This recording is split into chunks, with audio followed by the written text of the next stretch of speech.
o Mateo. Babasahin po natin simula po sa verse 19 hanggang 20. Babasahin ko po sa Pinoy version po. Matthew 18 verses 19 to 20 ang sabi po dito. Tandaan nyo din, kung nagkakaisa ang dalawa sa inyo dito sa lupa na humingi ng kahit na ano, ibibigay yon sa inyo ng Ama ko na nasa langit. Dahil kung may dalawa o tatlo na magkakasama sa pangalan ko, nandun din ako kasama nila. Tayo pong lahat ay manalangin. Dakilang Diyos, aming Ama, salamat sa umagang ito, sa pagkakataon na kami po ay bilang isang pamilya ay makalapit at mapapulihan ka at masambang iyong pangalan. Dalangin po namin ang iyong pangunguna at paggabay sa gawain na ito na ikaw lamang ang aming mapapulihan. Ikaw lamang ang maging sentro at ikaw ang maging rason kung bakit kami nandito. Iayos mo po at itama mo ang aming mga puso nang sa ganun anuman pong bagay na karapat-dapat lamang sa iyo, kapulit-pulit, katanggap-tanggap, yan lamang po ang maghari sa aming kalagitnaan. Linisin mo po kami at isaayos mo ang aming pandinig nang sa ganun ang salita mo, ang siyang aming marinig, ang mga salita mo, ang siyang magbigay buhay sa amin.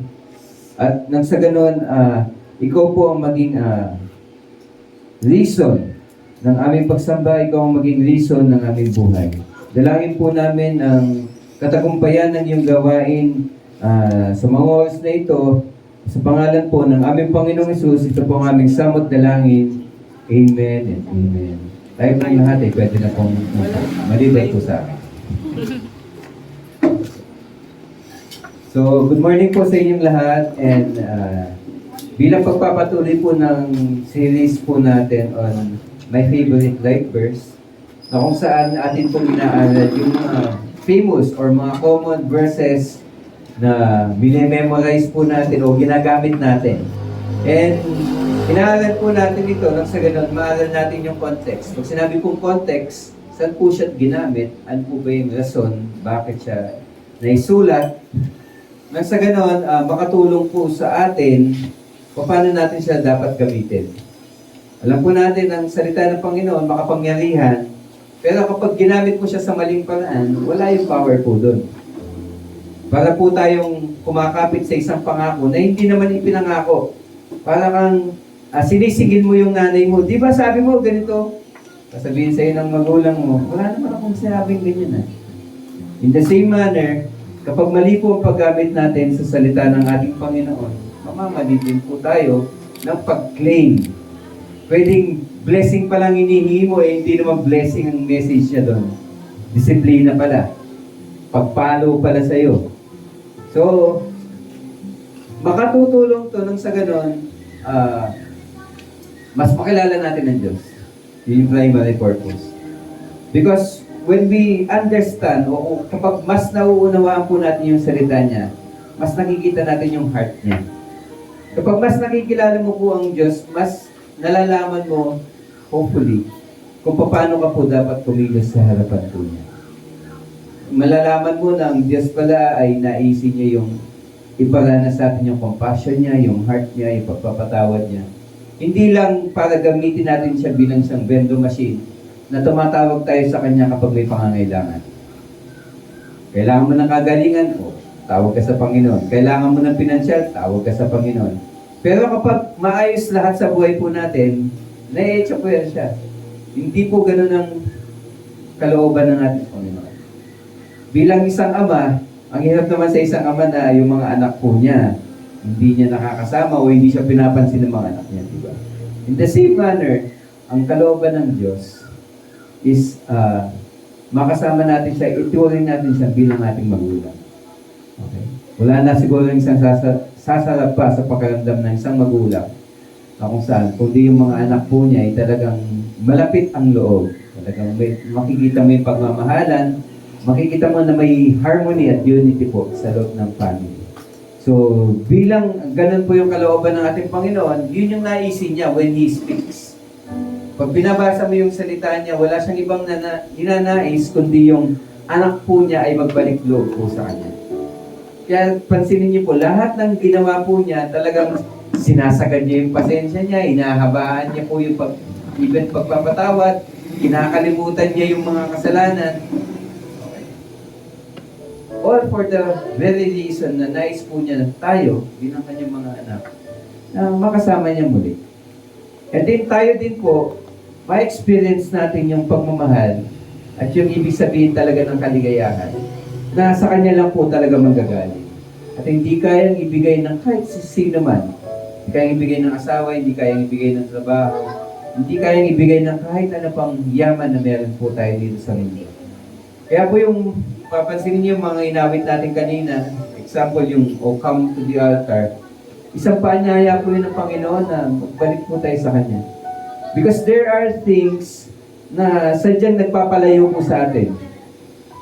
Kapag ang isang tao po ay nakagawa ng kasalanan sa kanyang magulang, sa kanyang kaibigan, sa kanyang asawa, o sa mga taong malapit sa kanya, di ba nagkakaroon po kasi ng hindi maiiwasan na gap?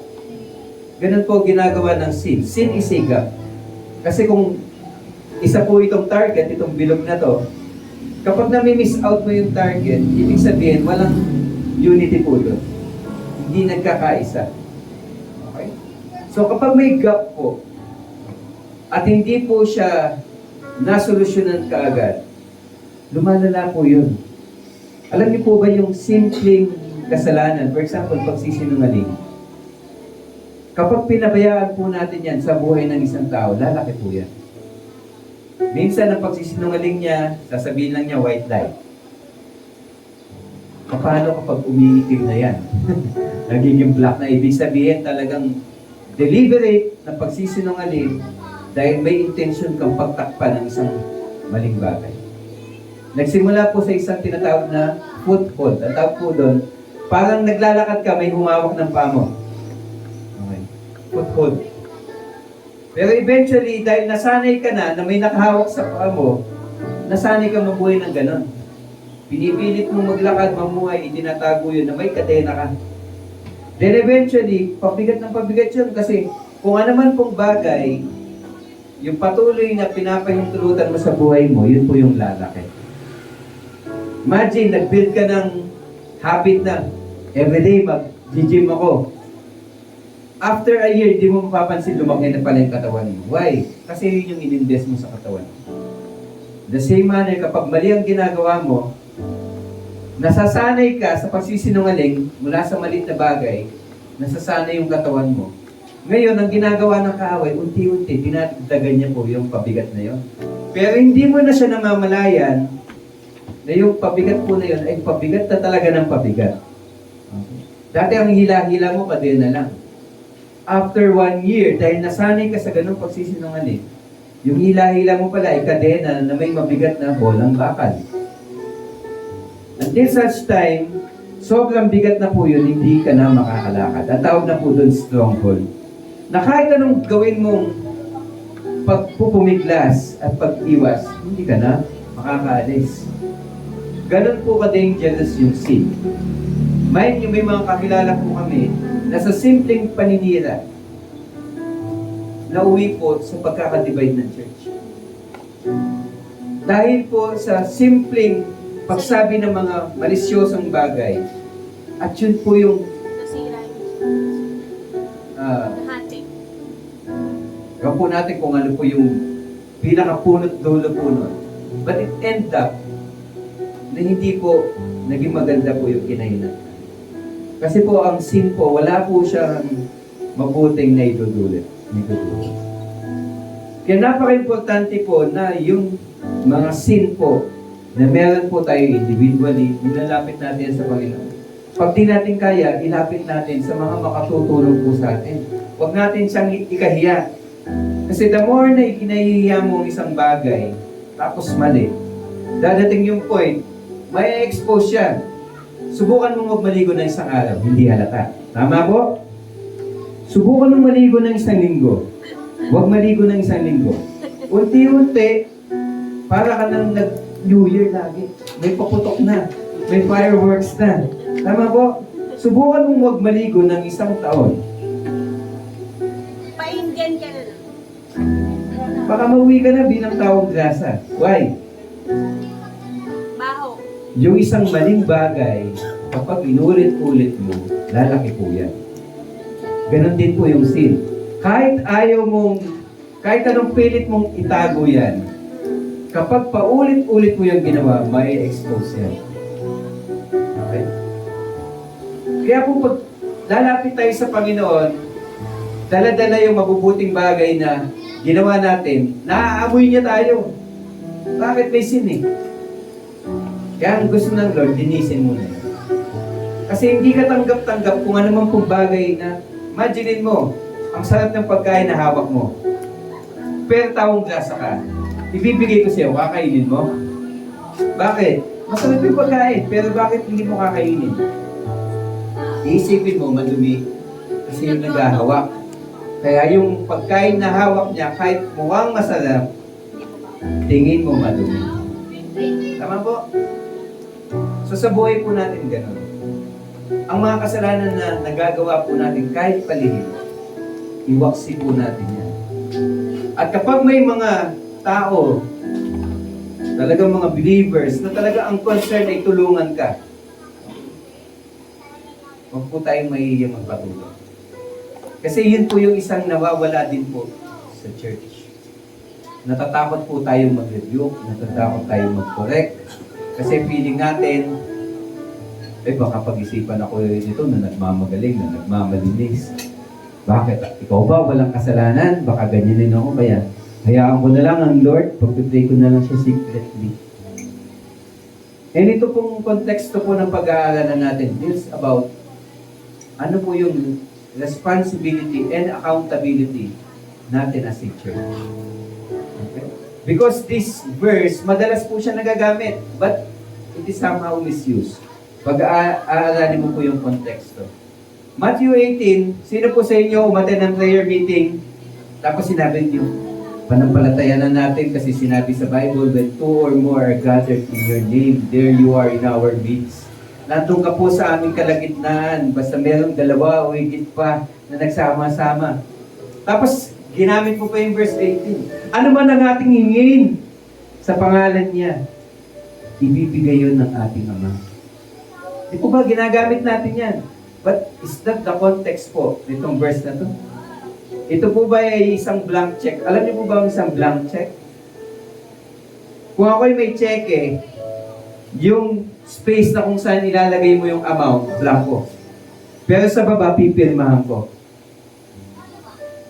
Ang ibig sabihin ng blank check, anumang amount ang ilagay mo doon, dahil pirmado ko, pwede mong withdrawin. Ganun ang ginagawa natin dito sa Matthew 18, 19 to 20. Na basta't nagsama-sama tayo, kapit kamay pag-pray natin. Ibuhos ng Lord ang pagpapala dito sa church mo. It is as if it is a blank check. Na dahil nagkasundo tayo mag-pray for that, instantly dapat sagutin yun ng Lord. Hindi po yun ganun. Hindi ganun ang context nito, Matthew 18, 19. O di kaya, sabi, ano man pong hawakan natin dito sa lupa. Whatever we bind here on earth, will be bound in heaven. Whatever we loose on earth, will be loose in heaven. Ginagamit po natin yan. And in the same chapter, binanggit po yan. But it is not speaking about an answered prayer instantly dahil majority wins. Di ba ganun po tayo? Lord, pansinin mo naman, dalawa o higit pa nagsama-sama.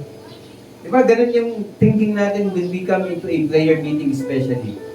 Kaya tayo lumalapit dahil mas malakas ang prayer kapag pinagsama-sama. Di ba? Dahil kung isa lang umiyak sa Panginoon, what if marami na umiyak siguro? Hindi na maiiwasan ng Lord na hindi tayo pansinin. So, mali po kaisipan nyo. Kahit mag-isa ka po, yun nga yung sinasabi ng Lord, pag mananalangin ka, go into your secret room. Ibig sabihin into your heart.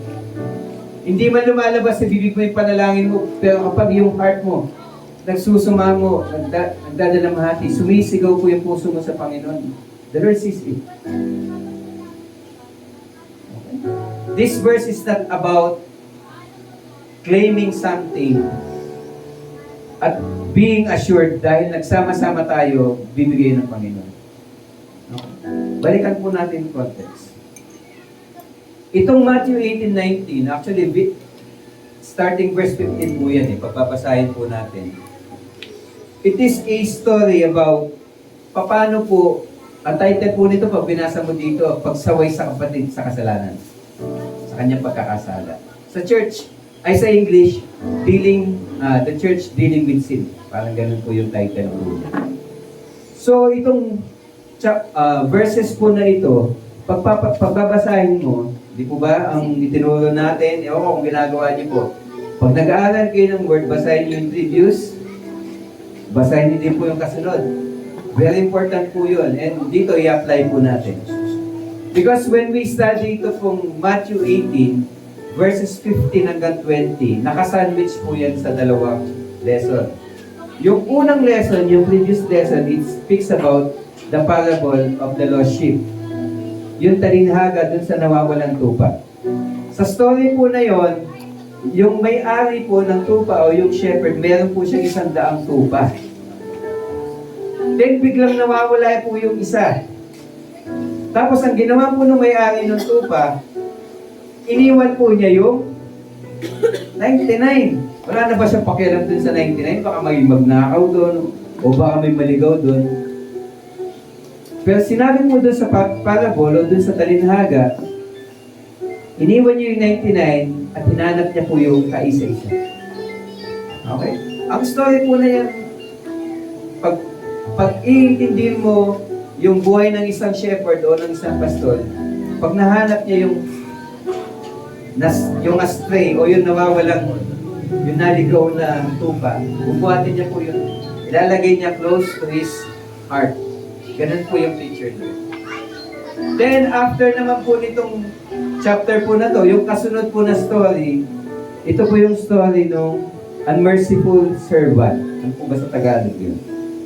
Ang parable tungkol sa masamang tauhan. So sa story naman po na to, napag-isipan one time nung hari, teka, ilan pa ba yung utang ng mga tauhan ko sa akin? So nagpa-accounting po siya. At nalaman na itong tauhan na to, ang laki pala ng utang niya sa hari. Kaya nung sabi ng hari, magbayad ka na ng utang mo, nagmakawat, nagsiluhod po yung tauhan po na yun. Tawanan niyo po ako. Pwede niyo po ba akong bigyan ng mahaba pang palugit? Babayaran ko po kayo.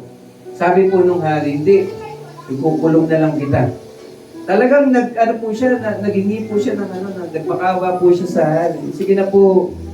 At dahil po yung hari po, nahabag po siya. Kinansel po yung utang niya. Imagine niyo po, nagmakaawa ng lubusan yung tauhan sa harapan ng hari. At dahil po naawa po yung hari, kinansel yung utang. So malaya na ngayon itong tauhan na to. Habang naglalakad siya, nakasalubong niya yung kapwa po niya na tauhan na may utang naman sa kanya na 100 pesos. At sabi niya, ikaw, ang tagal na ng utang mo. Bayad ka na. So nagmakaawa din po yung tao na yon dun sa tauhan na yon. Pero it end up, hindi niya pinatawad. Sa halip, pinakulong niya. At yung ibang tauhan na nakakita po dun sa ginawa, nung walang utang na loob na tauhan, nagsumbong sila sa hari. Kaya ang ginawa ng hari, hindi ka nga dito. Ikaw pinatawad kita. Pero sa kapwa mo, hindi ka nagpatawad. At inutusan niya po yung mga sundalo na ikulong po yung unforgiving o unmerciful servant. Dalawang istorya, isang tupang nawawala na hinanap at isang tauhan na pinatawad pero hindi nagpatawad. Nakasandwich sa dalawang story na to yung pag-aaralan natin. It is a story na kung saan pagbabasahin po natin starting verse 15 ang sabi po dito, kung nagkasala laban sa iyo ang kapatid mo, puntahan mo siya at sabihin mo, ang pagkakamali na kayo lang ang magkausap. Ibig sabihin daw po, kapag, example, nakita ko may sin ka, na itinatago mo, pero pinakita ng Diyos sa akin, na-witness ko, ang sabi po dito, kailangan puntahan kita. At sabihin ko sa iyo na, kailangan mong hihingi ng tawad yan sa Panginoon. kailangan mong mag-repent, kailangan mong magbalik loob sa Kanya. Yun po yung sinasabi ng unang verse dito.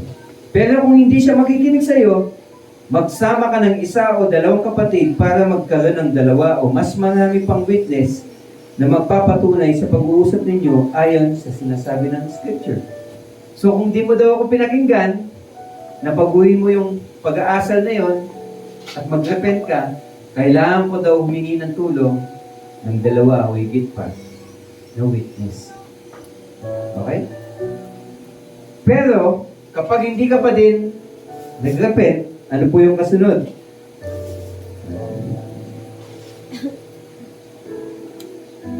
Kung hindi pa rin siya makikinig sa kanila, sabihin na to sa church. Naku, palaki ng palaki. Pero kung hindi pa rin siya makikinig sa church, ituring nyo na ang taong yan bilang isang pagano o tax collector. Nakita niyo po, una, one man. Sino dito naglalaro kayo ng mobile games? 1v1 ba tawag doon, yung one-on-one? Una, one-on-one daw muna.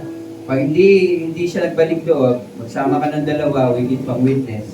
Pag di pa rin nagbalik loob, sabihin mo na sa church mismo. Ang sa ganun, buong church na ang mag-convince sa kanya na magbalik loob.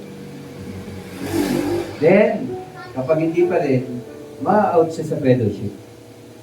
Nakita niyo po yung sequence. Ang nagsasalita po dyan, it is Jesus Christ. Ang nagkikwento dyan, it is Jesus Christ.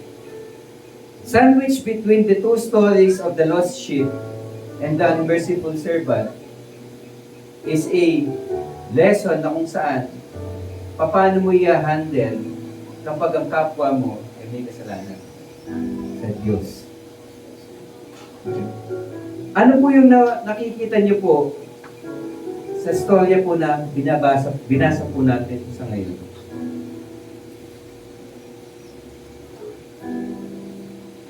May mga sin na dapat i-address.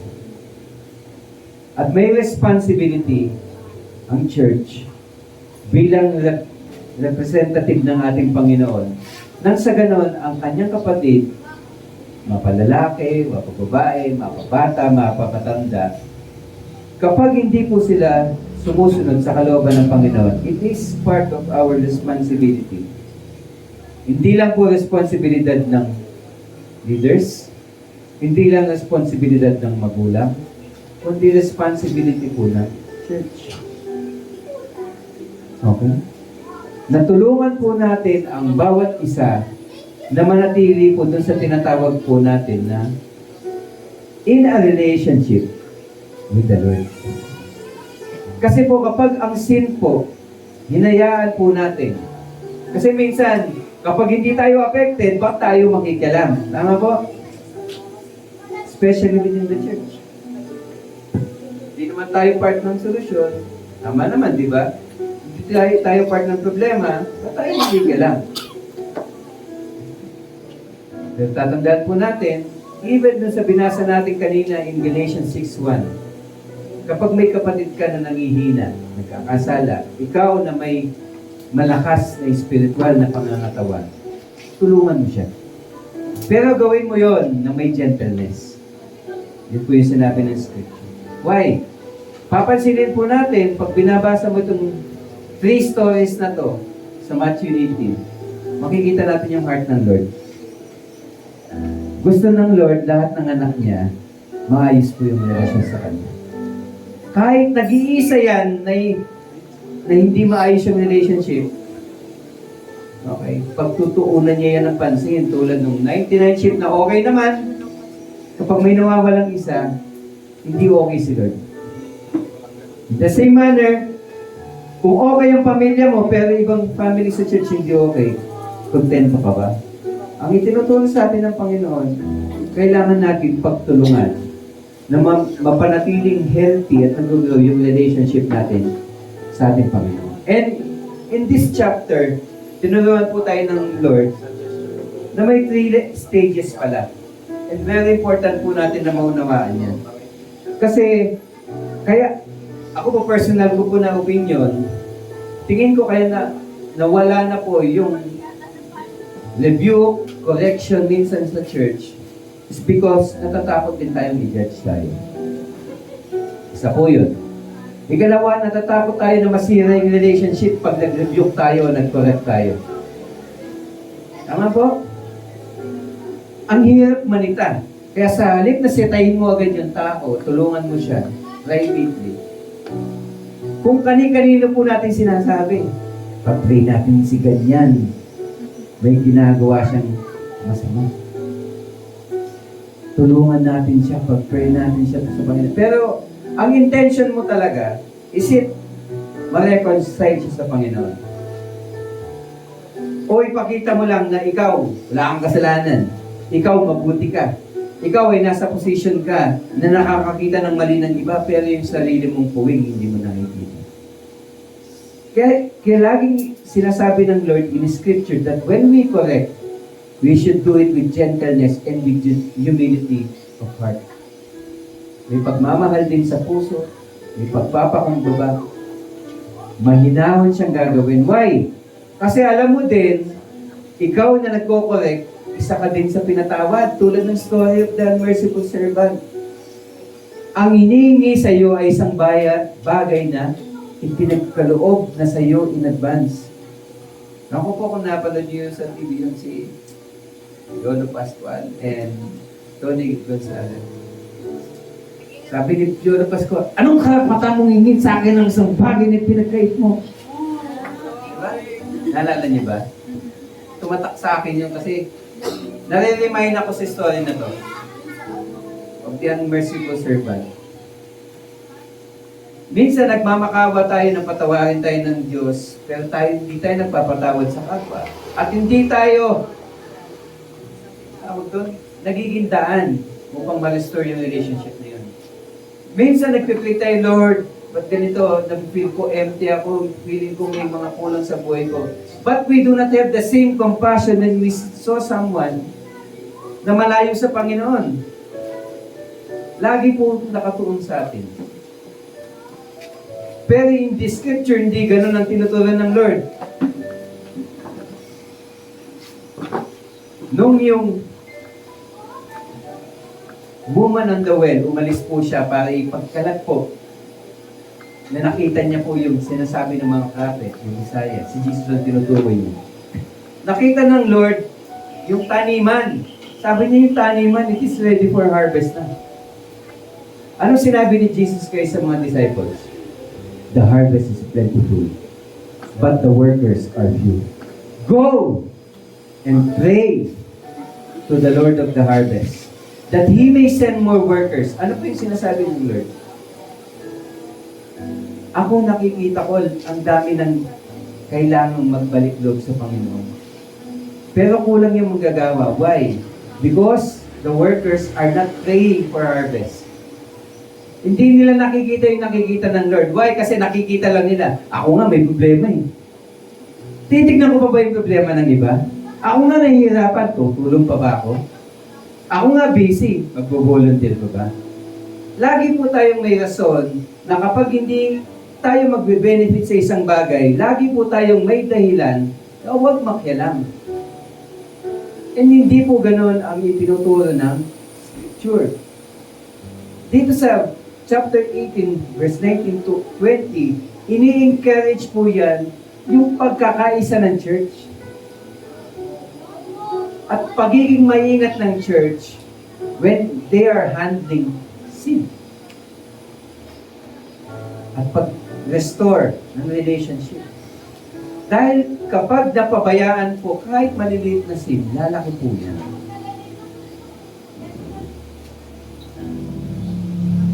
Lahat po may pagdadaanan. May pinagdadaanan at may pagdadaanan.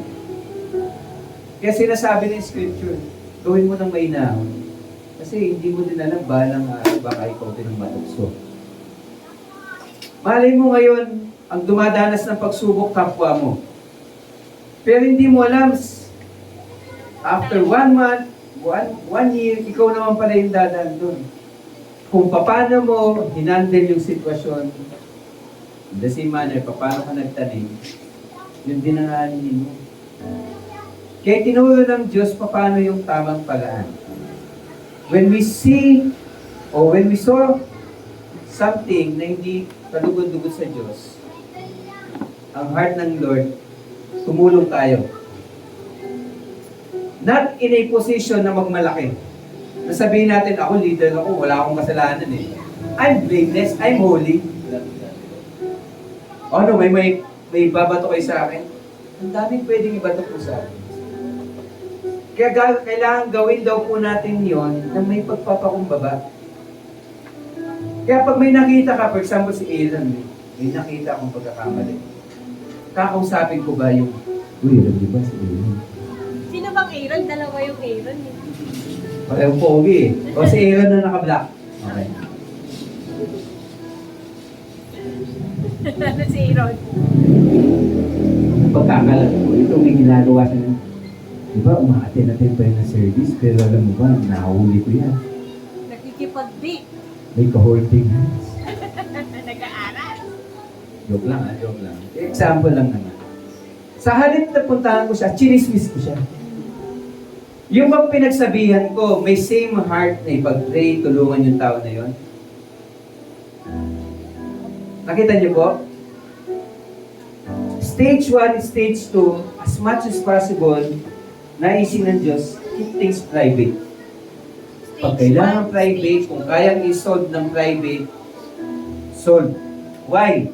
Kasi minsan, hindi natin maiiwasan yung mga nakakarinig ng mga storya na dadagdagan. E paano pag pinost sa Facebook yung stage 1 pa lang? Ito nga po, tinutulong po natin.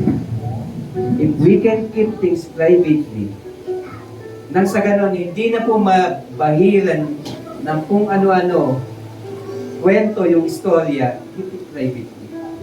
Okay, hindi po post. Okay? Lalong-lalo na, huwag nyo dadalhin sa pulpit. Okay? Yung pag-handle ng sin o mga bagay na sensitive. Pansinin nyo, yung mga bagay na sensitive, tinatago. Hinahandle yan ng may pag-iingat. Kapag hindi mo na-handle privately, humingi ka ng tulong. Kasi sa culture po, every matter must be established by the testimony of 2 or more witnesses. Yun po kasi yung basis po ng 2 or 3 po dyan.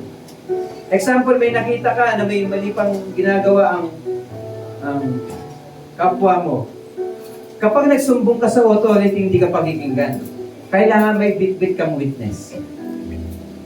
Kaya tatawag ka ngayon ng witness na magpapatunay objectively na yung sinasabi mo ay tama.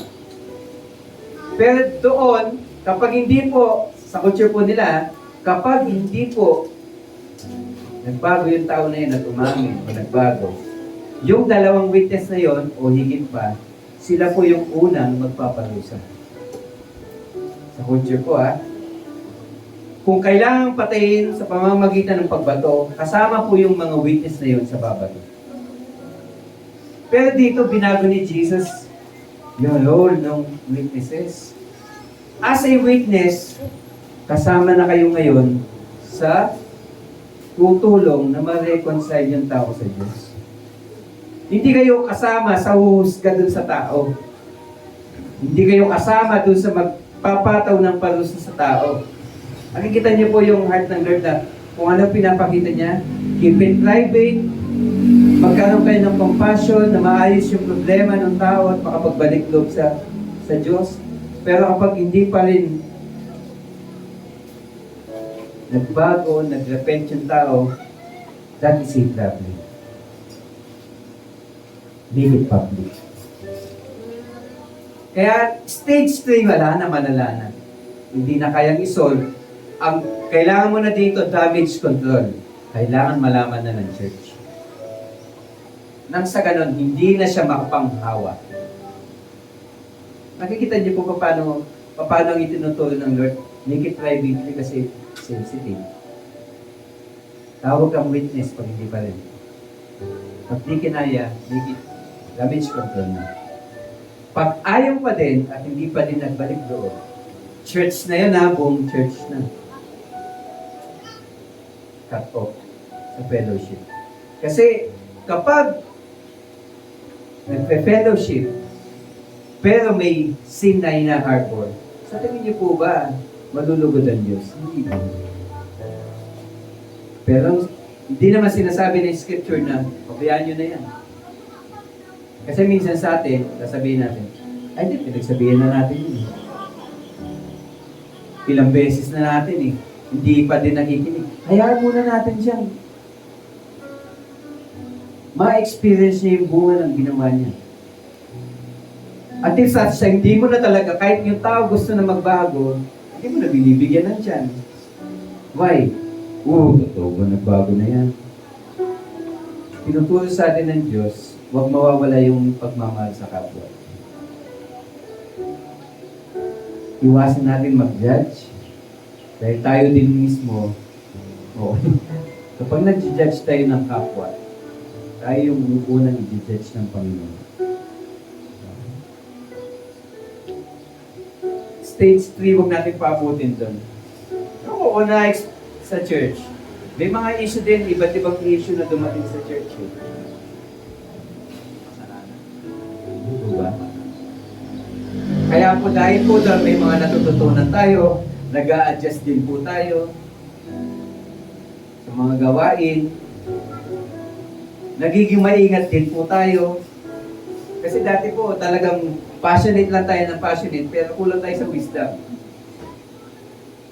Pero dito, napakalaking wisdom ang kailangan po dyan. Kailangan lagi dyan ng Panginoon. Sa lahat ng gawain ng Diyos, kailangan po siya. At dahil siya po ay omnipresent, ibig sabihin, nandyan siya palagi. Hindi kailangan may dalawang tao para nandun ang Diyos. Kasi pinangako niya na hindi kita iiwan, hindi kita pababayaan. Walang mananampalataya nag-iisa. So hindi po ito issue about si God ba, nandyan siya kapag nagtipon-tipon tayo. Tapos nawawala kapag nadi-disengage na. Hindi po ganun.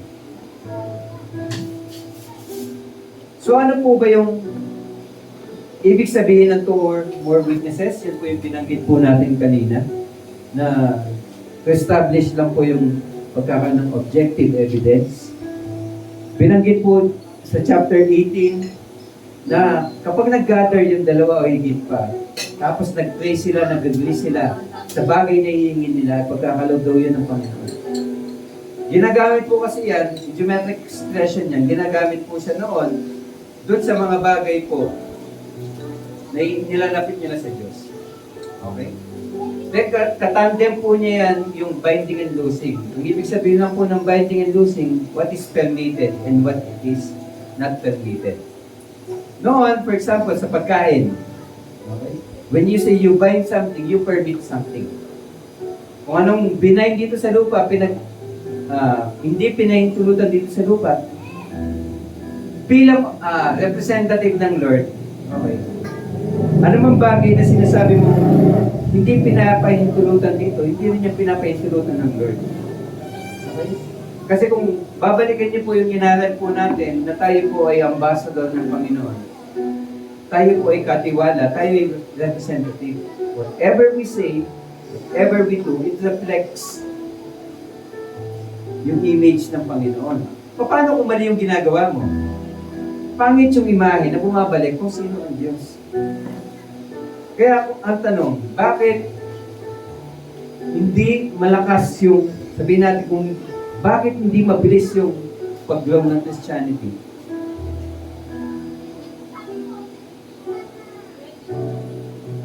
Ang question lang po dyan, pag tinignan ba yung buhay mo, gustong palisan yung buhay mo? Kasi kung sa buhay mo hindi nakikita na masaya pala maging Kristiyano, ba't naman papalisan yung buhay mo? Tama po. Kung sa lahat ng Kristiyano, ikaw pa hindi nagpapatawad, ba't naman nananisin ng tao na maging Kristiyano? Kung sa buhay mo, ikaw yung hindi compassionate, Ba't naman magnanais ang kapwa mo ang maging Kristiyano? Kung sa lahat ng dapat na pinaka-peaceful, ikaw pa yung unang nagpapanik. May sakuna ito. Wala ka pa nagpanik. Nakipag-agaw ka pa. Akin ang bigas na yan! Kristiyano ka pa naman. Number 1 warrior. Salit na warrior. Conqueror. Warrior ka. Konting kabit, nag-aalala. Nasaan ang Diyos? Dapat hindi kinakabahan. Hindi kinakabahan. Ang dapat, kasi hindi po natin may, fear is a emotion. Sabi nga po nila, emotion is energy in motion. Ginamit mo sa maling paraan, yung bagay na dapat ibinigay mo na lang sa Panginoon. Yung enerhiya, lakas mo, ituon mo na lang sa pagtitiwala.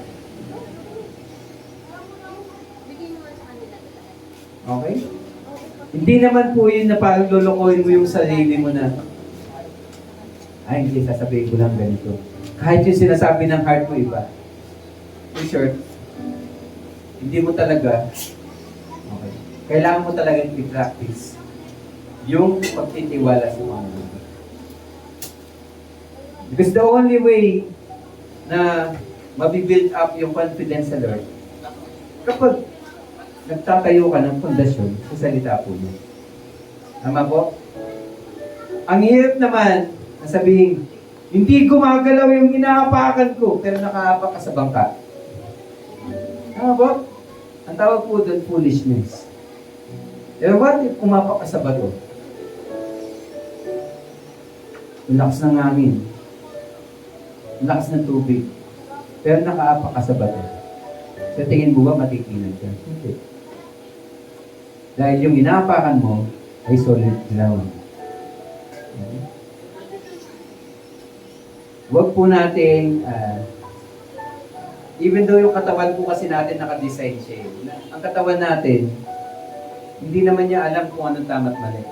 Pero kung anong sinasabi mo, yun yung pinaniniwalaan niya. Kaya kapag ikaw ay, yung sinasabi na anxiety, na depressed, mali lumalabas sa bibig nila dahil mali yung nasa heart.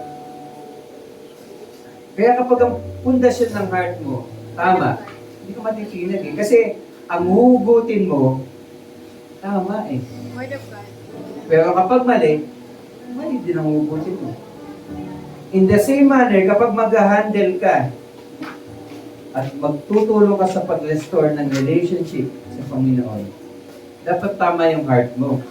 Kasi pag hindi, kung ano-ano lang ang sasabihin mo. Tama po? Okay.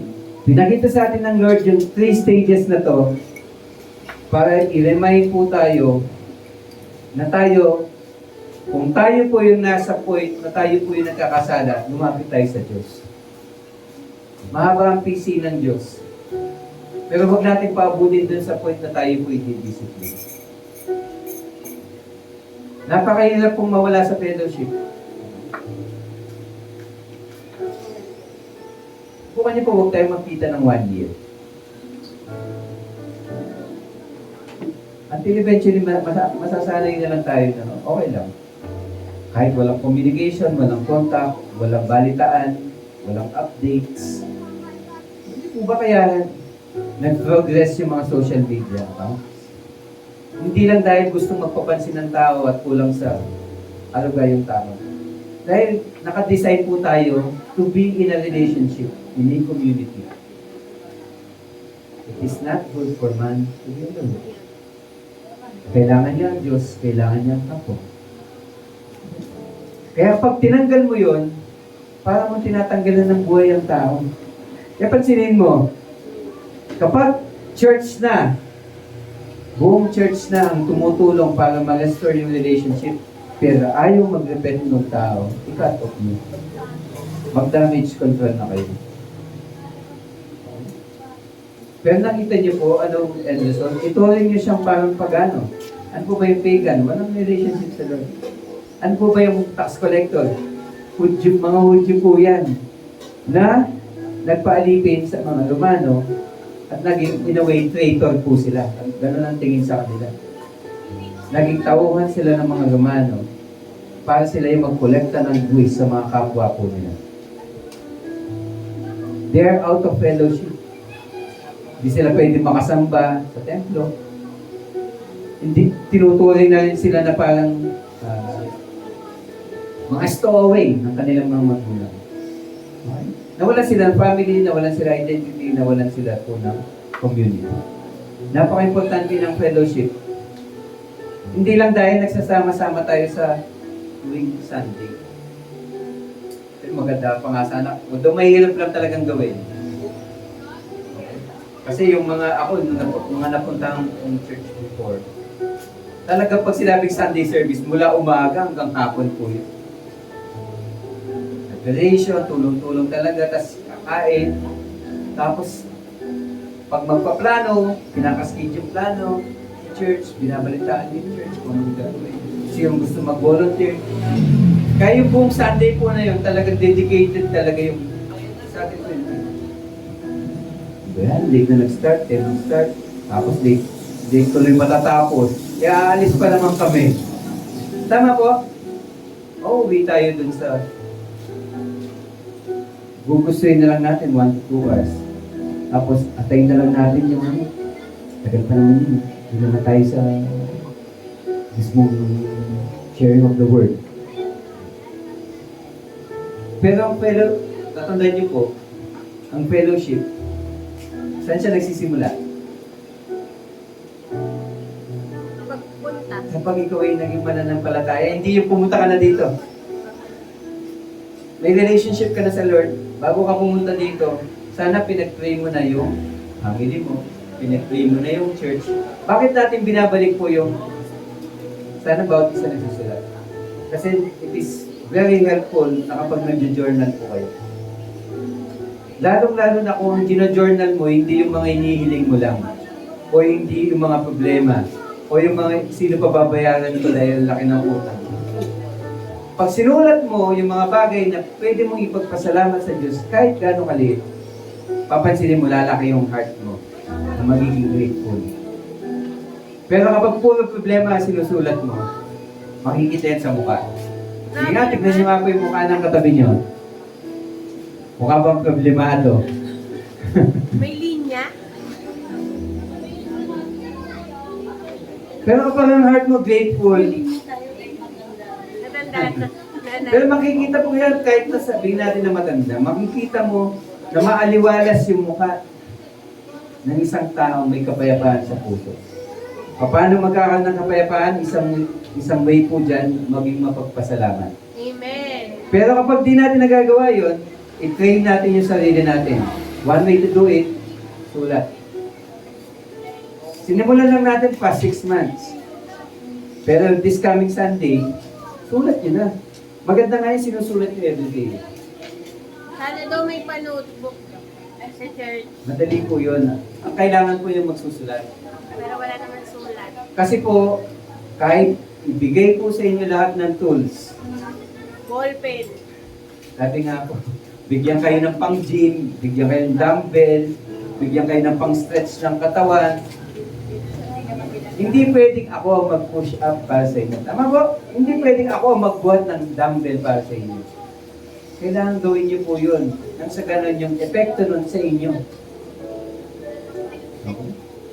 Sabi niyo, sa cellphone niyo may Bible. May notebook din po sa Bible. Yeah, may notebook. Kung ayaw niyo magsulat, pindutin niyo po yung mic. Doon sa notebook, pindutin niyo yung mic. Sobrang ano na po yun. Sorry for the word.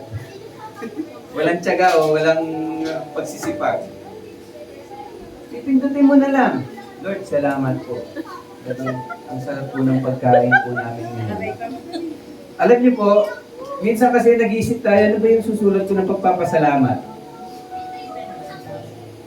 Marami kang bagay na meron ka na walang iba. Doon naman, pag nakapaginig ka ng documentary, na nakita niyo po ba yung documentary ng mga kumakain ng pagpag? Pagpag, yeah. Hindi dahil sa ginajudge po natin sila. Alam po natin na hindi dapat ganun ang kinakain ng tao. Tira-tira. Pero subalit tayo, maayos yung kinakain natin, mareklamo tayo minsan. yan na naman ulam natin. Tapos sasabihin na, di masarap pagkakaluto. Walang bedsheet.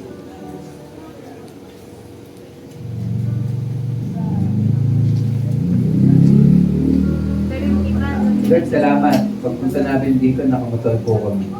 yes. Samantalang yung iba, talagang nakabike sila, talagang Lalak. pamuli kung pinapawisan dahil ng bike papunta dito. Pero huwag din ganun, kasi yung iba naglalakad lang. Oo. Meron kang pwedeng ipagpasalamat. Ito po yung natutunan ko. Before po kasi ginawa ko po yung exercise. Ano ba yung 1,000 ways na pwede mong ipagpasalamat sa Panginoon? 1,000 Kahit po yung kaliit-liitang tawag doon. insect. Ang hirap po nun eh. Yung magsulat ng 1,000 na pwede mong ipagpasalamat sa Diyos. Siguro 10 makakasulat ka. Pero ang nakita ko po doon, pag pinilit mo yung sarili mo magpasalamat, even yung malilit na bagay, matututunan mo ng pasalamatan. Even yung langgam na naglalakad papunta po dun sa punong mangga, papasalamat ka doon. Buti na lang may mga ganitong insekto na tumutulong para sa paglago nitong halaman, pagyabong nitong mga kasi kung wala nitong tulad nitong mga mangga, hindi ko ma-experience ano bang sarap ng isang mangga. Lord, salamat po dito sa tuyo na to. Kasi sa tuyo na to, buti na lang may nagbebenta. Hindi ko na kailangan pumunta sa may dagat. Tama po? Lord, salamat. Nung itong tuyo na to, hindi ko kailangan kainin ng hilaw. Buti meron pa kaming gas. Buti may mantika pa, Lord. Hindi naman po parang nagiging parang overacting po tayo sa magpapasalamat. Ang point lang po is, sanayin po natin yung heart natin na tignan yung mga bagay na pwedeng ipagpasalamat, huwag yung pwedeng ireklamo. Huwag yung pwedeng punahin na ito may mali si ganyan, si ganito. Makikita na natin yun eh, hindi natin kailangan hanapin yung mali ng kapwa natin. Maamoy yan. Kahit nagsasalita yan ng mabuti, kapag may mali ang ginagawa, maaamoy mo yan. Maaamoy ng spirit yan. Instinct. Hindi instinct, discernment. Discernment. Kasi kung nasa iyo ang banal na espiritu, tutulungan ka niya na maging kasangkapan para ma-restore yung relationship. Pero sa atin, i-build natin yung pagpapasalamat. Because kapag tayo nagpapasalamat, mauuwi yan sa dependence sa Panginoon. At yung dependence na yun, mauwi yun sa assurance, akong bahala sa iyo. At yung assurance na yun, magbibigay ng kapayapaan sa puso. Ngayon, pag ikaw ay naman ngayon ilalapit sa kapwa mo, ano yung ibibigay mo sa kanya? Ano yung nasa heart mo? Sa halip na ngayon na i-judge mo yung tao, tutulungan mo siya. Naintindihan ko, siguro kaya nagawa mo yan, ay naipit ka lang sa isang sitwasyon. Pero ang Diyos may awa yan, ang Diyos mapagpatawad yan. At the same time, ang Diyos, puno-puno yan ng pagmamahal. Marahil, nananasan mo yan para ituro yung ganitong bagay. Pero kailangan natin magbago. Ano ba pwede kong itulong sa iyo? Di po ba? Pag gano'n ang restoration, sa tingin niyo po ba, ang taong nagkamali, matatakot ka humingi ng tulong? Tingin ko hindi. Pero kapag magsasabi siya ng pagkakamali niya, pero sabi ko na sa'yo, hindi ka nangikinig sa akin. Hanggang ngayon, hindi ka nagbabago eh. Sa tingin niyo po ba magbabago yung taong yun? Hindi. Hindi. Kasi lagi. Kasi alam niya na yung outcome eh. Kahit na maging tapat siya, hindi mo siya matutulungan. Kaya ngayon, kailangan mo nang humingi ng tulong sa iba. Yung makinig sa'yo, hindi ka nakikinig. So, pansinin nyo, mas sa iba pa sila nag-open up. Kaya yung second stage 2, hindi kinaya sa'yo, hindi ka tulong. Pag hindi pa rin kaya, hindi na sa iyo yung problema. Mag-damage control. Pero nakikita niyo po yung point, may responsibility tayo as a person na ayusin ang sarili natin at the same time, tumulong sa iba as a church. Okay? Yun po yung context nitong Matthew 18. Kaya pagpapasahin natin to, if two of you agree on earth about anything they ask for, hindi yun, ano bang gusto niyo pag-pray sa church? Gusto niyo bang pa-aircon natin itong buong paniki? Panike? Sabi sa scripture, hawak-hawak ng kamay, at least dalawa lang. Ilan tayo dito? Sabi, anything oh. Sinungaling ng Diyos kung hindi niya yun binigay. Tama po? Nasisi pa sila. Tama po? Pag mali, pag ganito, pag ganun ang ibig sabihin nito. Pero hindi ganun ang context. Hindi po ganun yung pinagugutan nitong salitang to. Ang salitang ito ay nasa context po siya ng pagdidisiplina ng church.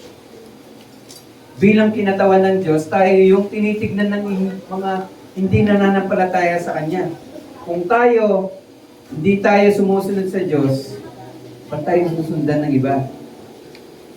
Kung sa church pala, within the church, okay lang yung mga ganitong kasalanan, kasi niyo po, not to judge po. Pero ako pinagbabasahan ko lang sa scripture. Pero may church po kasi na welcome kayo kahit ganyan kayo. Kahit na yung pamumuhay po nila hindi na ayon sa scripture, okay kayo. Kahit pareho kayo ng kasalanan, okay.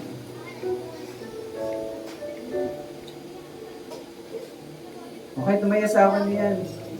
May kasama ito, okay lang. Pangalawa. Pag tinotolerate yun ng church, alam niyo kung ano mangyayari. Sa halip ng yung isa lang yun ang didisiplinahin ng Diyos, yung buong church ang didisiplin. Ganun nung nangyari sa Israelites, sa kasalanan, isang tao nanganak yung kasalanan. Kaya ano sabi ng Diyos, dahil ganyan, kailangan buong church na. Diba? If my people would humble themselves and pray, seek my ways and turn from their wicked ways, then I will hear from heaven. Sabi ng Panginoon, I will forgive their sins and I will heal their land. Kita niyo po, pag pinabayaan mo, mali na pagkakasala, parang yeast yan, ganyan siya ginagamit ng scripture, kakalat yan. Sige, gusto niyo po ba subukan natin kung ayaw niyo? Ano po ba yung sin na gusto niyo sabihin natin, within the church, okay lang gawin? Gusto niyo po ba magmulahan? Okay lang, basta nagkasundo-sundo tayo na okay lang magmula.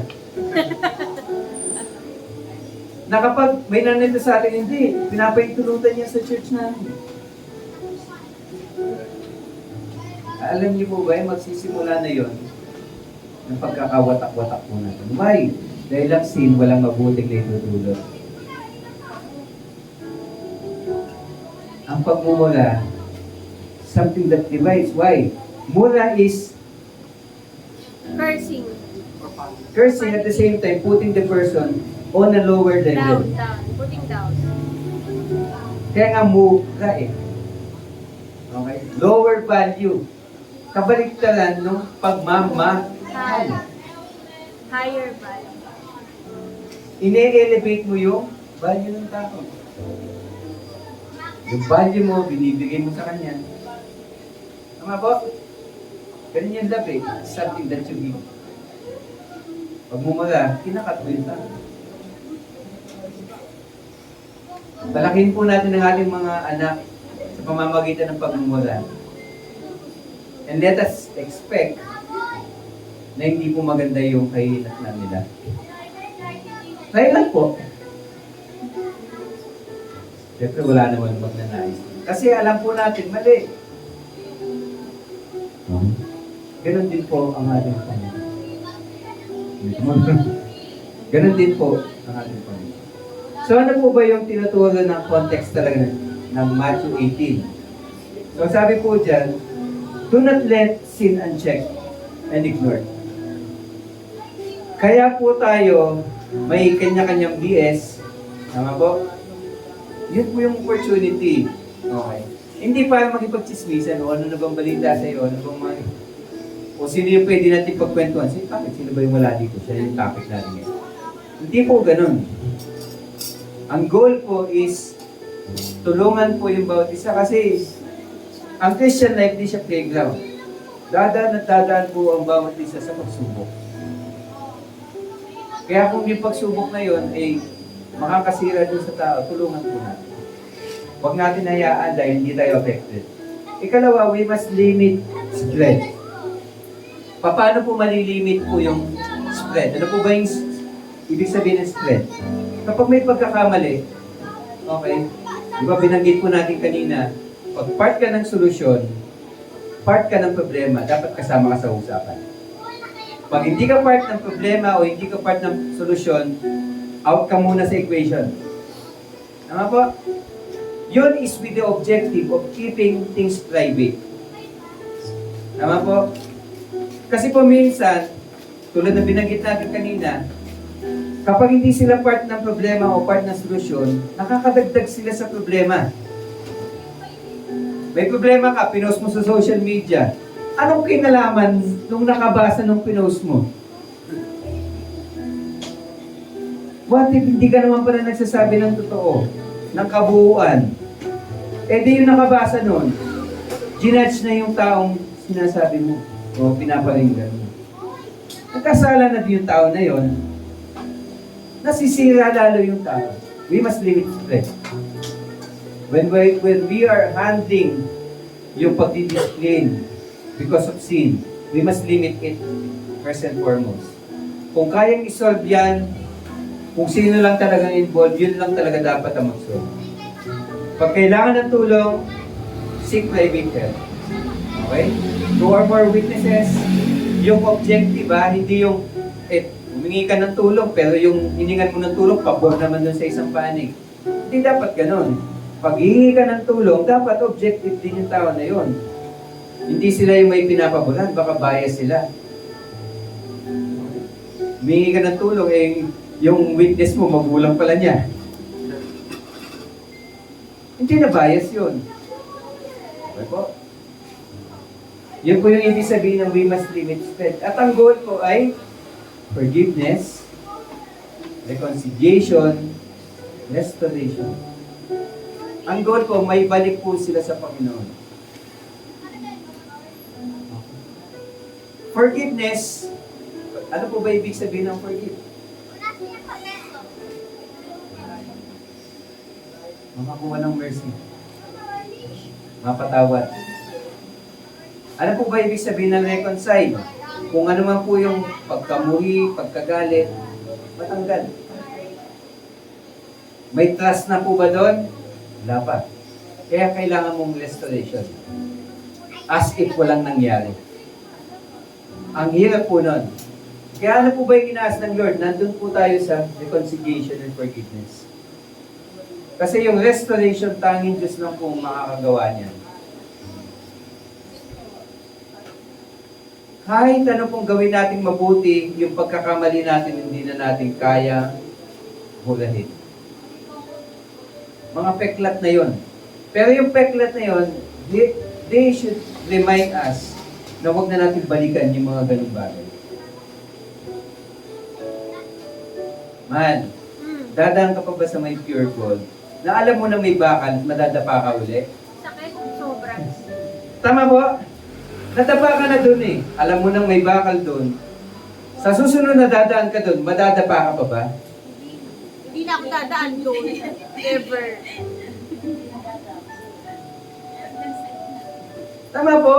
Ahayaan mo ba na mapilayan ka uli o mabugbog uli yung muscle mo? Sa parehong paraan, sa parehong lugar? Hindi na. Yun ang ibig sabihin ng peklat, matuto ka sa mga pinagdaanan mo sa buhay.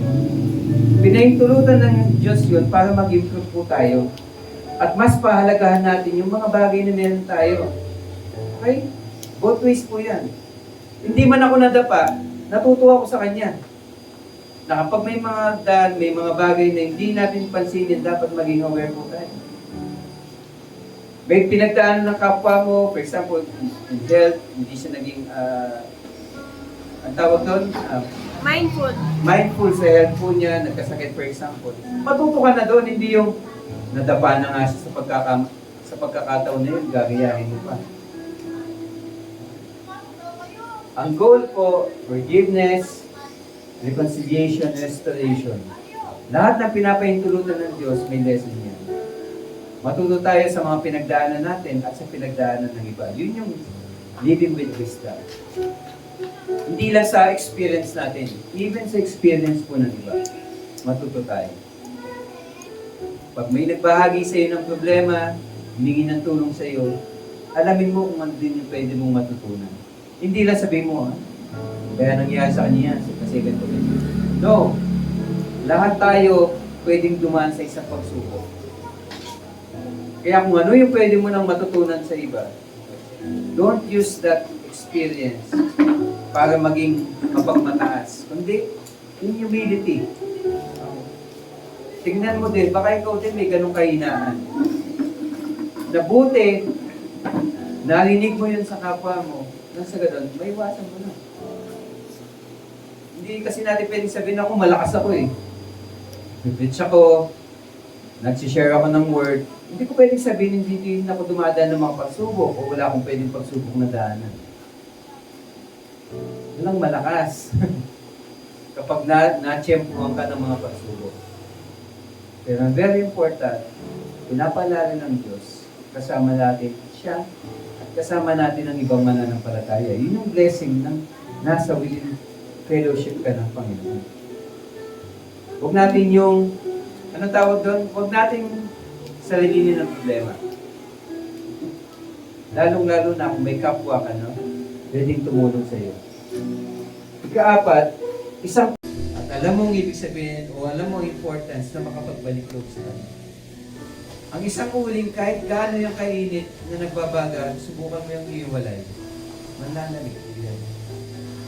Anong gagawin ng uling? Paypayin niya sarili niya. Ang mag-init siya. Hindi niya magagawa yun. Minsan kasi wala yung hangin sa kanya eh.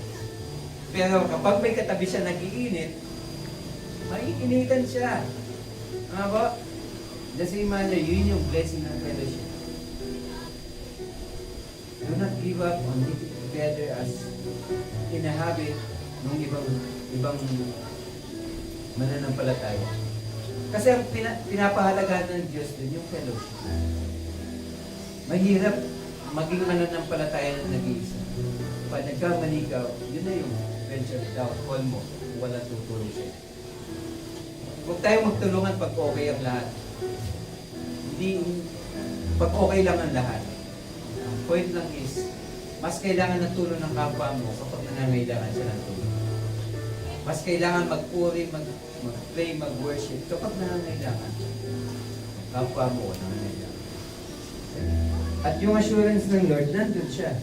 So ano po ba yung tamang lesson na kunin natin ngayon? Dito sa Matthew 18, verse 19 to 20.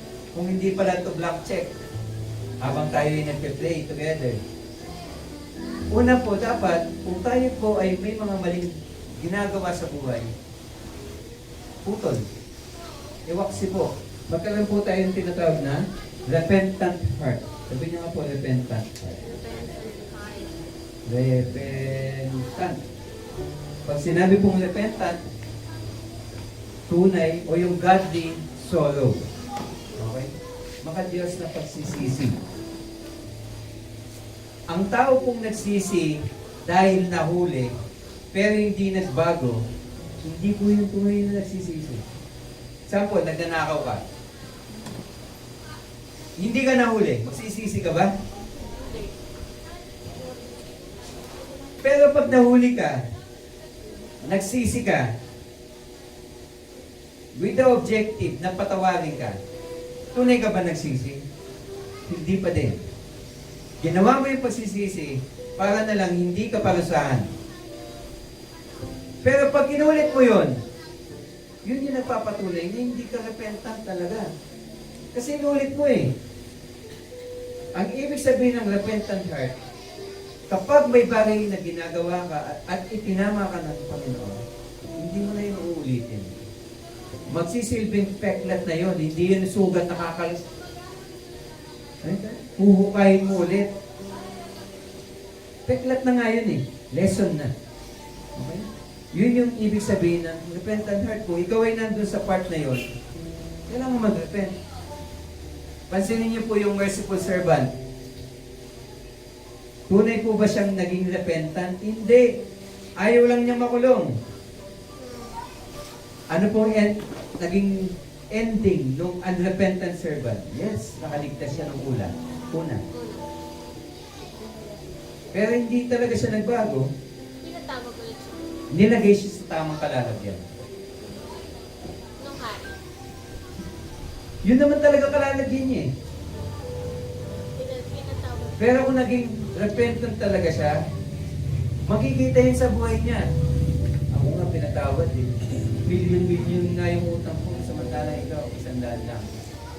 Kung kaya akong patawarin ng hari sa 1 milyon, dahil yun ang bagay na meron siya, kaya din kitang patawarin sa 100 dahil yun lang ang meron ako. Makita niyo po, yun yung bunga ng pagiging repentant. Okay? Number 2, hindi lang repentant.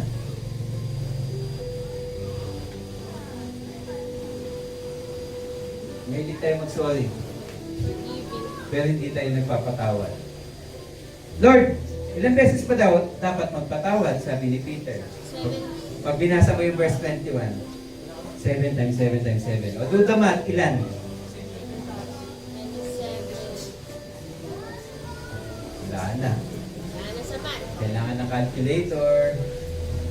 Ang ibig na sabihin nun, Unlimited. Unlimited. para kang pumunta sa kainan na, Manginasal. ilang rice ba? Manginasal. Unli po yan, hanggat kaya mo. Pero yung sinasabi na pagpapatawad, pag humingi ng tawad, yung kapwa mo, patawad mo. O, ganun po ba yun? Ganun yun. Bakit po ba nagpapatawad ng isang tao? Inalam na po natin to. Para sa kanya. Para sa kanya, una yun. Para sa kanyang sarili. Ang isang taong di nagpapatawad ay isang taong nagpapaupa ng walang bayad. Meron kang paupahan. Ang bayad mo sa paupahan ay 10K per month. Ang laki, 4,000 lang. Example lang. Nakikita mo po yung value nun? Paano? Hindi sa iyo nagbabayad buwan-buwan. Ano pong mararamdaman mo? Masakit. Sakit.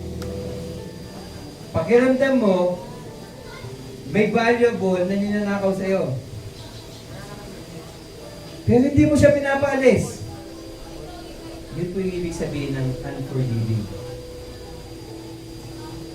Yung taong galit na galit ka, ang sarap ng tulog, ikaw hindi ka nakakatulog. Kasi naiisip mo, yung ginawa niya sa akin, hindi talaga Karapan. karapat dapat na patawarin.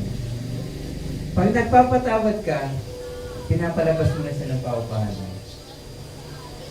Because he don't deserve to stay in your heart. Ang isang bagay na magdudulot sa iyo ng galit, ng hinanakit, kailangan mo pong magpatawad. Kasi kung hindi, gagawin ka ng mapagmataas. Gagawin ka ng anxious. Gagawin ka ng malungkutin. Gagawin ka ng mawawalan ka ng pagmamahal sa kapwa. Kaya, aside from asking forgiveness sa Lord, o kung kanino ka man nagkasala, kapag sa'yo naman dumating yung point na ikaw yung nagawa ng masama, magpatawad ka. Hindi naman ibig sabihin nun, agad-agad, magtitiwala. Kasi kung talagang yung tao na yon, bukal sa puso niya talaga yung paghingi ng tawad, i-goal ng tao na yun na may balik yung trust.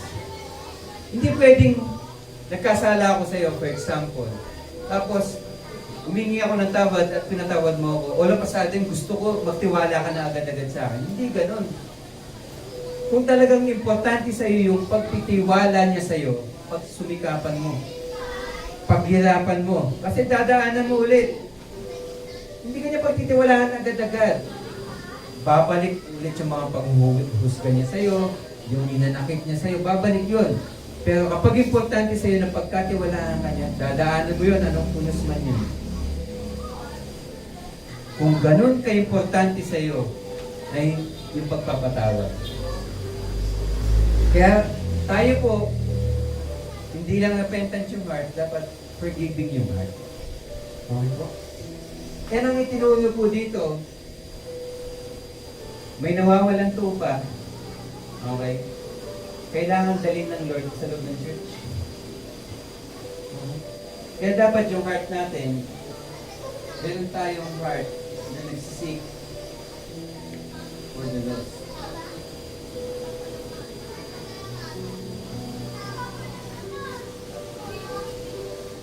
Pagkitaas ng kamay ang nag-pray para sa mga tao.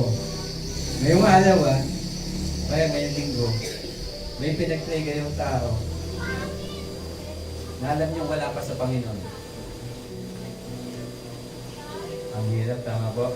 Nawawala siya sa prayer list po natin. Pero dapat, kung iintindihin mo tong story na to, ano bang objective ng Lord? Pag nagsalita siya, naririnig ng mga tupa yung boses niya. At ang sabi ng Scripture, marami pang mga tupa na wala dito sa aking kawan. Kukunin ko sila at isasama ko sila dito sa loob. Kapag nagsalita ako, maririnig nila ang boses ko. Ano pong ibig sabihin po nun? Bilang mga disipulo ng ating Panginoon, may responsibilidad po tayo. Unang-una, to desire. Ano po bang ibig sabihin ng desire? Magnais. Pag ikaw pumunta sa mall, may nakita kang magandang damit. Sana mabili-bili mo. Tama po. Desire ang tawag po doon. Sa Shopee. Wala pa sa iyo yung damit, pero sa heart mo nandun na. Tama po? Sana magkaroon tayo ng ganon sa kapwa natin na wala pa sa Panginoon. Nakikita niyo po ba yung net sa likod? Hindi niyo po nakikita kasi nakatalikod po kayo. Tignan niyo po yung net sa likod. Bakit po kaya nagkaroon ng net sa likod? Aside from the purpose na dyan sana dapat ang pictures before, dati po umaabot doon yung upuan. Tama po? Kasi ang goal natin, Lord, sana palakihin mo din yung church. Isa ka na mas madami pang family. Nagpe-pray pa ba tayo ng gano'n? Kung hindi man within the church, pag-pray nyo din po within the family. Mga kamag-anak. Huwag nyo iisipin, kung gamit yun, malalim sa ano yun, mahirap pakbakin sa ano yun, dating paniniwala. Huwag gano'n. Hindi natin responsibility o hindi natin kapangyarihan na baguhin ng tao. Kailangan lang po natin maging kasangkapan ng Lord na gamitin niya tayo para baguhin yung tao. By our lives, by our words, our deeds. Okay, maging mabuting example po tayo sa kanila at maging mabuting katiwala tayo ng ating Panginoon. Sa anumang po pinagkatiwala sa atin, pamilya, trabaho, pag-aaral, ministry, pag nakikita yan sa buhay mo, kumbaga, minsan kasi iniisip natin, di ba? Binagit ko na po ito before. Mahirap mag-disciple, minsan, kasi natatakot po tayo. Hindi ko kasi kabisado yung mga verses na sasabihin. Natatakot din kasi ako paano mag-pray. Tama? Akala natin may formula. Ito, banggitin mo muna ito, Romans 3:23. Sabi nga, malaman niya na lahat tayo may sin. Tapos banggitin mo yung Romans 6:23 naman, na may pag-asa pala. Okay. Then, banggitin mo yung Romans 10:9, na pag siya pala ay nag-confess na si Jesus ay Lord. Kala natin formula. Pero pag tinignan yung buhay mo habang sinishare mo yun, wala siyang makitang maganda bilang isang Kristiyano. Hindi tayo magiging effective. Tama po? Minsan, hindi ka pa nangungusap, gusto na ng tao yung buhay mo. Tulad ng hotdog. Kung paano na bago ng simpleng hotdog, yung buhay ko, yung wife ko, by the simple testimony ng isang mananampalataya, sa buhay nila Nina. Simple hotdog yun. Na nawala, nakuha yung hotdog niya sa loob ng ref. Salit na magalit, nag-pray, So Lord, sana mabusog yung taong nakakain ng hotdog. Imagine mo yun. Kung ako hindi, hahanapin mo sa CCTV, di ba? Papahiya mo. Nakita niyo po yung heart na gano'n. Sana may gano'n tayo lahat ng heart. Kasi yung mga simpleng gano'n, may nababago po yung buhay. Ba't hindi siya naging mananampalataya? Wala din po ako maganda kasama. May anong connect? Okay po. Marami po tayong pwedeng pagpasalamat. Pagpasalamat din natin, lalong-lalo na yung buhay na pinagkakalat sa atin. Huwag natin siyang i-compare tayo, mas mayaman si ganito, mas maliwas ang nararanasan nila. Sino din na lang pinagdadaanan ng iba. Maging mapagpasalamat tayo. Kasi ang buhay, totoo po yan, umiikot siya. Dumanas din po kami sa mahirap. Okay. Hindi ko din masabi na yumaman o mayaman. Kasi po, nakita ko na kung anong tunay na yaman eh. And hindi po siya sa mga bagay na meron ka. Makikita mo po yung mga tao nagmamahal sa iyo, pamilya, asawa, church. Ito talaga yung value. Kasi at the end of the day, lahat ng bagay, ang daling palitan. Trabaho, kaya kang palitan. Hindi mo pwedeng sabihin, laki na, tagal ko nag-aral, ganito ko din siya. Dali mo palitan. Kapalitan ka anytime. Kaibigan, ang dali magpalit. Dami mo reserva sa FP, di ba? 3 Ilan doon na nakakausap mo? May close friend na nga. May close, may open. Nakikita niyo po yung point. Pahalagahan niyo kung ano yung meron kayo. Huwag niyo hayaan na wala na. Doon niyo palang sasabihin na, ay, mahalaga pala yun. Mahirap na mag-barbell. Hindi mo sabihin, kailangan natin bumili ng barbell. Mahirap mag-barbell pag matanda ka na. Tama mo? Mahirap mag-jogging pag di ka na makalakad. Mahirap mag-stretching pag nakatiyaya. Jogging na, sa jogging road. Mahirap nang i-disiplina ang anak pag malaki na. Tama po? Mahirap nang i-date ang asawa pag matanda na kayo. O, date na mamaya. Totoo po yun. Di ba, ini-encourage po natin, wait, at least nag-date ang mag-asawa. Huwag niyo pong sabihin na ito Walang madaming pang-date. responsibility. Pag ba sinabing date, gagastos? Di ba, inulit-ulit ko po noon, dati po, nung wala, ang sahod po namin, napakababa po. Pag nag-date po kami, pumupunta kami sa mall o sa grocery na may free taste. Tama po?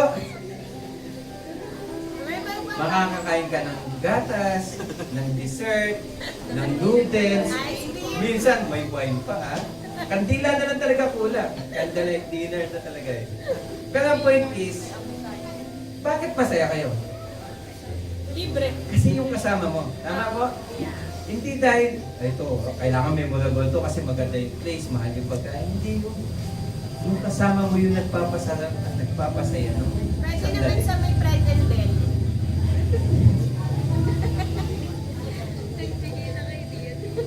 Ganon din po yan.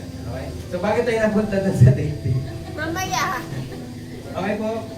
Yung lesson nitong 18, 19, 20, tatandaan po natin, pag tayo po yung wala sa Panginoon, repent. Pag kapwa natin, tulungan natin. Privately, pag hindi kaya, sama po natin. Okay? Not with the purpose na magmalinis, magmataas, magmusga, but with the purpose of being humble, na punong-puno ka ng pagmamahal sa kapwa mo, kaya mo siya gusto tulungan. And the same time, huwag mawawala, lagi natin isama sa prayer po natin, yung mga kapwa natin, family members po natin, na wala po sa kawan ng Panginoon. Yung sinasabi natin prayer, hindi powerful, kailangan natin pag-pray sa mga leaders ng simbahan para maging effective. Hindi po totoo yun. Okay, effective po yung prayer na yun, pero kahit kayo mismo bilang mananampalataya, you can pray. At kayo yung gagamitin din ng Panginoon kasi kayo na yung malapit sa tao po na yun. Huwag nyo nang antayin na, ay, babanggitin ko sa leaders ng church na sa ganun, mabisita naman yung mga kamag-anak ko. Hindi, ikaw na yun. Kamag-anak mo na nga eh. May connection ka na nga dun eh. Pero bakit hindi mo nahihirapan kang tulungan sila na lumapit din sa Panginoon. Baka sa buhay po. Okay po?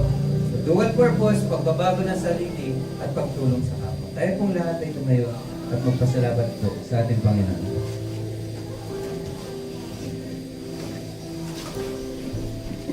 Let us pray po. Dakilang Diyos sa aming Ama, salamat po sa iyong salita. Salamat po for the opportunity na bilang mga kinataban mo dito sa lupa. As your ambassadors, kami po first and foremost ang nakatanggap ng iyong awa, ng iyong pag-ibig. You have forgiven us for all our trespasses, our sins, and even bilang mananampalataya na we fall sometimes, and may mga nagagawa pa rin kami mga bagay na hindi ka tanggap-tanggap at hindi ka dapat sa iyong harapan. So we ask for forgiveness. We ask that you continually cleanse our hearts. Tulungan mo po kami, Panginoon, na patuloy po yung pagbabago. Sa pamamagitan po ng iyong salita, yun yung magsilbing kasangkapan mo na maging basihan o baseline ng aming mga pamumuhay. Palitan mo yung mga habits po namin na hindi mabuti sa iyong harapan. Bigyan mo po kami ng mga counselors or mga taong tutulong po sa amin sa ganun. Mas makilala ka namin. Tulungan mo din kami sa pagkakataon na kung saan. Kung kami naman po yung gagamitin mo kasangkapan to help others.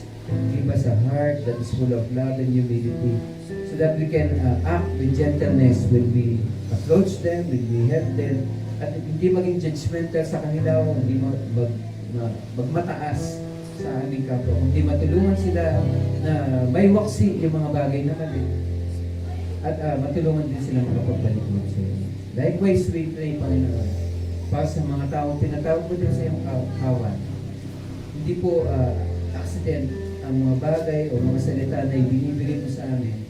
But you are instilling this into our hearts nang sa ganon, for people that you led into the sphere of our influence, maging kasangkapan mo kami para mahinig nila ang iyong salita sa pamamagitan ng aming buhay, sa pamamagitan ng aming pangungusap.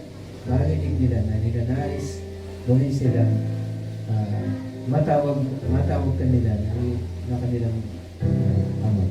Dalangin po namin na sa aming pag-uwi, naroon palagi yung pag-iingat, ang pagmamalang assurance na hindi mo kami iniiwan at pinapabayaan.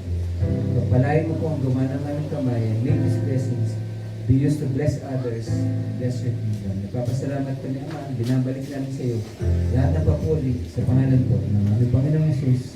This we pray. Amen and amen. God bless you.